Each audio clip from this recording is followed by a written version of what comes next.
Okay, hello Cloud Gurus and welcome to this lecture. In this lecture, we're going to look at S3 transfer acceleration. So what is S3 transfer acceleration?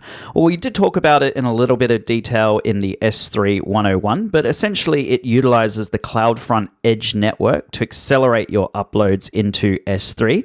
And instead of uploading directly to an S3 bucket, you can use a distinct URL to upload directly to an edge location, which will then transfer that file to S3.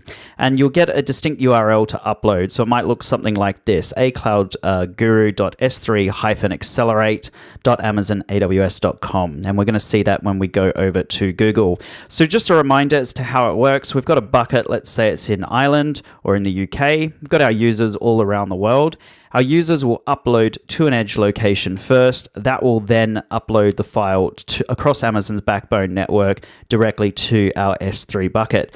And what's really cool about transfer acceleration is Amazon has built a tool that allows us to test it. So let's go over to Google and check that out. Okay, so I've typed in S3 transfer acceleration tool into Google, and you can see the link here. And it is actually hosted in an S3 bucket. So if you go ahead and click on it, it will load this page. And it's going to take about 5 or 6 minutes to actually start or to actually finish. But basically, it's going to compare your upload, doing it directly to all these different regions compared to if you turn on S3 transfer acceleration.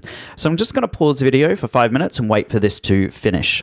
Okay, so that has now completed. So you can see if I'm based in London right now, and if I was uploading to S3 directly, that would be my speed. And if I used S3 transfer acceleration, then it would be 137% faster to Northern Virginia. It'd be 218% faster to San Francisco, 173% faster to Oregon. It's actually slower to Dublin, and this can be explained just by a sort of normal network traffic. So basically, the regions that are closest to you and where you physically are, sometimes it can be a bit slower. It really just depends. But in most cases, you can see basically everywhere it is faster. So that is S3 transfer acceleration. And in terms of my exam tips, just remember exactly what it is. So you've got your users, you've got your edge locations, and your users upload their big files to the edge locations, which then traverse Amazon's backbone network and will upload those files directly to your S3 bucket in the region that you specify. So that is it for this lecture, guys. If you have any questions, please let me know. If not, let's move on to CloudFront.